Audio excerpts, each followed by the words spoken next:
कृष्ण ने उसे फिर से खड़ा किया। कुरुक्षेत्र की विशाल युद्ध भूमि, हवा में धूल उड़ रही थी, शंखों की आवाज गूंज रही थी। हर योद्धा तैयार था, बस एक को छोड़कर, वह था अर्जुन। अर्जुन ने सामने देखा, भीष्म पितामह, गुरु द्रोण, अपने ही भाई। उनके हाथ कांपने लगे, गांडीव धनुष नीचे गिर गया। अर्जुन टूटी हुई आवाज में, हे कृष्ण, मैं ये युद्ध नहीं कर सकता।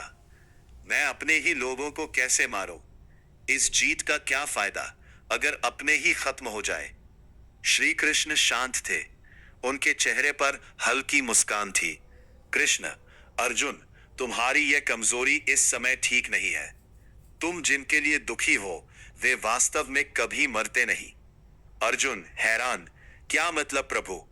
कृष्ण, सुनो अर्जुन, एक छोटी सी कहानी समझो। एक आदमी हर साल अपने पुराने कपड़े बदल देता है, क्या वह बदल जाता है? अर्जुन, नहीं। कृष्ण, वैसे ही आत्मा भी शरीर बदलती है। शरीर खत्म होता है, लेकिन आत्मा नहीं। अर्जुन थोड़े शांत हुए, लेकिन उनका मन अभी भी डोल रहा था। अर्जुन, लेकिन कृष्ण, ये युद्ध, क्या ये पाप नहीं होगा?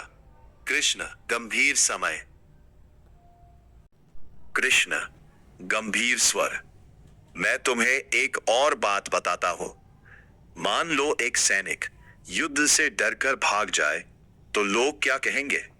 अर्जुन, वह कायर कहलाएगा। कृष्ण, और तुम भी वही कर रहे हो। तुम्हारा धर्म है युद्ध करना, कर्तव्य से भागना ही असली पाप है। कृष्ण आगे बोले, तुम्हारा अधिकार केवल कर्म पर है, फल पर नहीं। तुम बस अपना कर्तव्य करो, परिणाम मुझे छोड़ दो। अर्जुन अब ध्यान से सुन रहे थे। अर्जुन, लेकिन कृष्ण, मेरा मन बहुत भटकता है, मैं इसे कैसे संभालूं? कृष्ण मुस्कुराते हुए, ठीक है, एक और कहानी सुनो। एक लड़का से ही जो व्यक्ति इच्छाओं के बावजूद शांत रहता है, वही सच्ची शांति पाता है।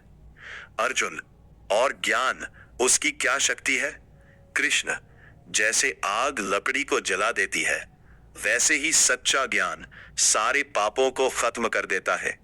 ज्ञान सबसे बड़ी शक्ति है। अर्जुन, अचानक कुछ असाधारण हुआ। चारों तरफ तेज प्रकाश फैल गया।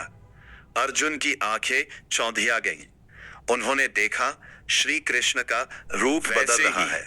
जो उनके अंदर पूरा वजूद शांत रहता है, वही सच्ची शांति पाता है। अर्जुन, और ज्ञान, उसकी क्या शक्ति है? कृष्ण, जैसे आग लकड़ी को जला देती है, वैसे ही सच्चा ज्ञान सारे पापों को खत्म कर देता है। ज्ञान सबसे बड़ी शक्ति है। अर्जुन, अचानक कुछ असाधारण हुआ।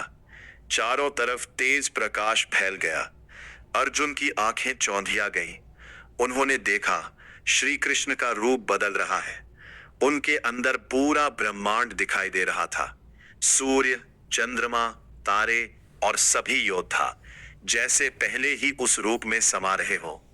अर्जुन डर और भक्ति में, हे प्रभु, आप कौन हैं? कृष्ण गूंजती हुई आवाज में, मैं समय हूं। मैं सृष्टि का रचयिता, पालन करता और संहार करता हूं। ये सभी योद्धा पहले ही मारे जा चुके हैं। तुम केवल एक माध्यम हो। अर्जुन, अर्जुन के हाथ जुड़ गए, आंखों में आंसू थे, लेकिन अब डर नहीं था। अर्जुन दृढ़ आवाज में, हे कृष्ण, अब मेरे सभी संदेह दूर हो गए हैं। अर्जुन ने गांडीव उठाया और उसी क्षण इतिहास बदल गया। जीवन भी एक कुरुक्षेत्र है, जहां हर दिन हम अर्जुन की तरह डरते हैं, सवाल करते हैं, लेकिन अगर हम ध्यान से सुने तो हर बार कोई कृष्ण हमें रास्ता दिखा रहा होता है। कर्तव्य करो, फल की चिंता मत करो और खुद पर विश्वास रखो। अगर आपको ये कहानी पसंद आई हो तो लाइक, शेयर और सब्सक्राइब जरूर करें।